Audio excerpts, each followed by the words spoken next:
תכתבו בנושא, וכדי לעזור לנו למצוא את הספר המתאים למשפחה שלנו, נמצאת איתנו יעל ישראל, סופרת ומבקרת ספרים. בוקר טוב לך. בוקר טוב לך. אז מה הבאת לנו? כן, הבאתי ככה הרמ"ס. כמו שאמרת, זה אחד הנושאים היותר מטופלים בספרות הילדים לגיל הרך, וזה מתחלק לשניים. הלפני, זאת אומרת, לפני הלידה, להכין את הילד לקראת הלידה, מפני שהוא הרי לא יודע מה זה מבחינתו, זה נעלם, איזה סימן שאלה, זה אולי איזשהו חפץ בפנים, הוא לא יודע, בובה.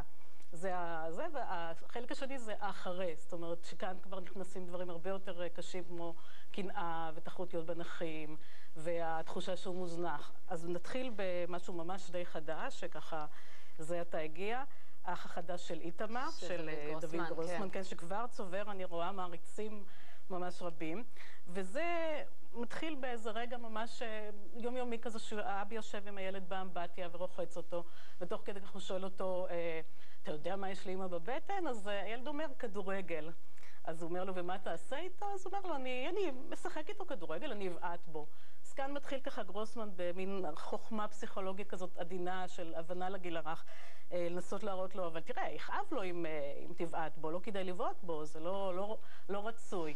ואז הוא אומר, טוב, אז אני יודע מה יש לה בבטן, יש לה בבטן חתול משוקולד. ואז האבא שואל אותו, מה תעשה עם זה? אז הוא אומר, אני אלקק את זה. לקק עד שזה ייגמר. ואז כאן שוב האבא מנסה... לא ייגמר ממש, הוא here to stay, מה שנקרא, נשאר איתנו. בדיוק זהו, וזה מה שעונה האבא. כן, לא נראה לי שזה מתאים, אני לא בטוח שזה מה שהאח הקטן החדש שלך רוצה להיגמר. וכך הוא ממשיך הלאה, חושב שיש שם חיות, בין חיות לחפצים, הוא לא מבין שיש שם מעניין, הוא לא מבין שיש שם ילד, שיש שם ילד כמוהו. שזו בעצם המטרה, בספר כזה בעצם לעשות הכנה ולהסביר שהבטן הזו, לא שכל המבוגרים ממש מבינים את התהליך הזה, אבל יום אחד יהיה כאן תינוק. בדיוק זהו. כי מבחינתו זה עדיין משהו מופשט מאוד בתינוק. עכשיו שוב, בדרך זו הוא גם מצליח קצת להסיט גרוסמן את ה...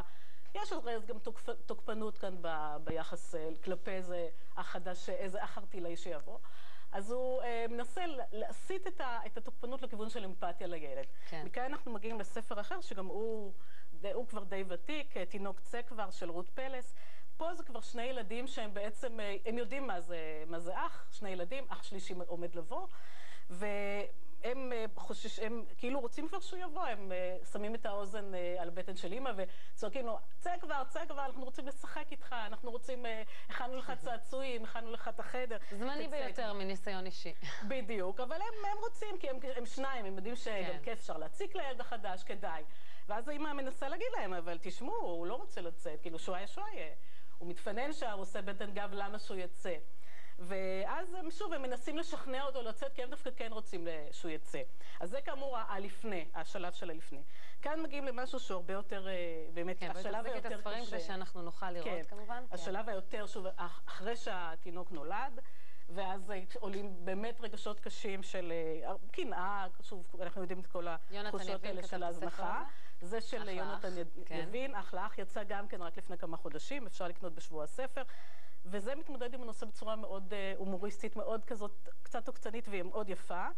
במקום ככה להתמודד עם הכובד של זה, אז מה שקורה פה, הילדה, שהיא הבת שנולד לה עכשיו אח קטן, היא לא רוצה, היא אומרת, מה זה היצור הזה? אני לא רוצה אח מפוצלח, למה לי? הוא בוכה, הוא עושה את כל הדברים המגעילים שהוא יורק, לא מעוניין, אני רוצה להחליף אותו. עכשיו, האמא, נורא מעניין שהאמא נבעטת מזה, היא דווקא לא רוצה לשמוע, אבל האבא קולט ככה את העניין, והוא נוקט בשיטה של הפוך על הפוך. הוא אומר לה, אוקיי, תפאדל, יאללה, בכבוד, בואי נלך נחזיר אותו לבית חולים. זהו, בדיוק, צדק. הוא אומר, בואי נלך עכשיו לבית חולים, ויאללה, תחליפי אותו. הם הולכים למחלקת יולדות, רואים שהם נכנסים לחדר עם כל 30 תינוקות, זאת חושכות עיני הילדה, היא רואה שמה והם מחליטים להישאר עם התינוק הזה, לצערי זמננו תם, אנחנו לא נוכל להמשיך, אבל בפירוש נתת לנו עצות איך טיפה